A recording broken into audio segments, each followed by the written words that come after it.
Oxidation state की definition में electron gain enthalpy पढ़कर सही टिक कर दिया।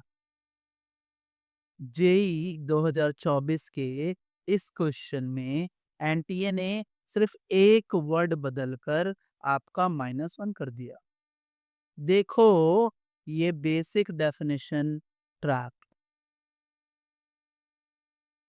स्टेटमेंट 1 कह रहा है, दो स्टेटमेंट दिए हुए हैं।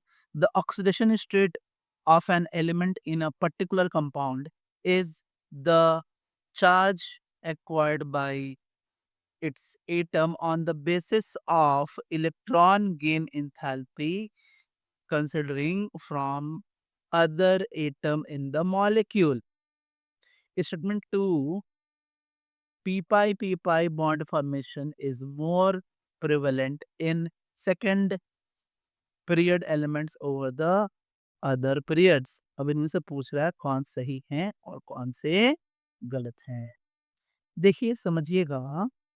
फर्स्ट ऑफ ऑल, तो ऑक्सीडेशन नंबर के डेफिनेशन में इन्होंने सिर्फ एक बात को, है ना, चेंज करके उन्होंने लिख दिया है, और पहला जो डेफिनेशन है ना स्टेटमेंट 1 का, वो गलत है।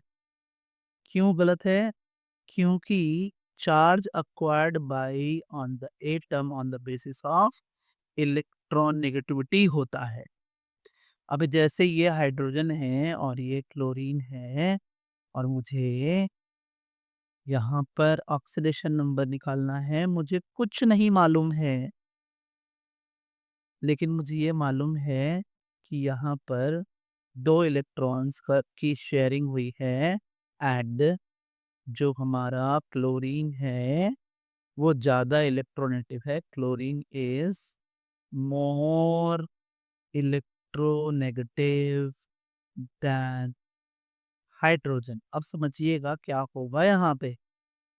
ये इलेक्ट्रॉन तो क्लोरीन का ही है, ये वाला इलेक्ट्रॉन हाइड्रोजन लेकर आया था, तो ये सारा इलेक्ट्रॉन क्लोरीन ने ले लिया, और क्लोरीन के लेने के वजह से इसके ऊपर जो चार्ज आया वही इसका ऑक्सीडेशन नंबर है, तो यानी -1। और इसने अपने इलेक्ट्रॉन को छोड़ने की वजह से इसके ऊपर प्लस आया, ये हुआ +1। जो ज़्यादा इलेक्ट्रोनेगेटिव एटम है उसको शेयरिंग में जितने इलेक्ट्रॉन हैं उन्हें दे दीजिए। एक छोटा सा और बताता हूँ। जैसे ये है हमारा, अब क्योंकि यहाँ शेयरिंग में 4 इलेक्ट्रॉन शेयरिंग हो रही है, और oxygen is more electronegative than carbon. तो ये दोनों इलेक्ट्रॉन तो ऑक्सीजन के हैं। ये जो एक्स्ट्रा 2 इलेक्ट्रॉन थे ये कार्बन लेकर आया था शेयरिंग में, तो ये सारे इलेक्ट्रॉन इसने ले लिए, तो इसके ऊपर हो गया -2। इसके ऊपर -2 हुआ तो इसके ऊपर हुआ +2। फिर इस वाले ऑक्सीजन ने भी ये 2 इलेक्ट्रॉन कार्बन के लिए, तो इसके ऊपर हुआ -2, और इस -2 की वजह से इसके ऊपर हुआ +2। तो फिर हमारे कार्बन का टोटल ऑक्सीडेशन नंबर आया +4, और ऑक्सीजन पे आया -2। ये किस तरीके से हम बात करते हैं, डेफिनेशन के हिसाब से था हमारा, है ना। अब दूसरी बात, पहला वाला गलत तो हो ही चुका है, दूसरा बात कर लेते हैं। दूसरा स्टेटमेंट कह रहा है क्या कि सेकंड पीरियड वालों में टेंडेंसी ज़्यादा अच्छी होती है for the P pi bond formation. अब देखिए स्टेटमेंट 2 जो कह रहा है ना, वो कैसे हम प्रोसेस करते हैं। देखिए ये 2 पी हैं हमारे, इनमें ये साइडवेज ओवरलैपिंग हो गई। एक्चुअली ये जो साइडवेज ओवरलैपिंग है ना, ये कुछ ऐसा होता है, समझिएगा। इस तरह से ये कुछ ऐसे आता है ना, यहाँ पे ये होता है, समझिए, है ना, कुछ ऐसा। अब जितना साइज बड़ा होगा ना, तो साइडवेज ओवरलैपिंग बहुत अच्छी नहीं हो पाएगी। साइडवेज ओवरलैपिंग अच्छी नहीं हो पाएगी। यानी अब मैं जो बोलने वाला हूँ वो इम्पोर्टेंट है, समझिएगा। एन की वैल्यू इंक्रीज होती है तो साइज जो है ना वो इंक्रीज होता है। और साइज के इंक्रीज होने से जो इफेक्टिव ओवरलैपिंग है वो कम होती है।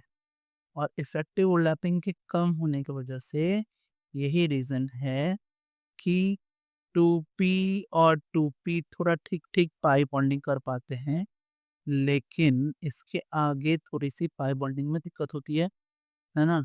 कम होते जाता है, यानी n के बढ़ने से पाई बॉन्डिंग उतना अच्छा नहीं हो पाता और ये तो होता ही नहीं है बहुत जगह, है ना? तो इसलिए सेकंड स्टेटमेंट सही है। तो पहला वाला गलत है और दूसरा वाला सही है। हमारे आंसर होंगे statement 1 is incorrect but statement 2 is correct. Final answer is C, है ना? तो आई होप समझ में आया होगा। Stay tuned students.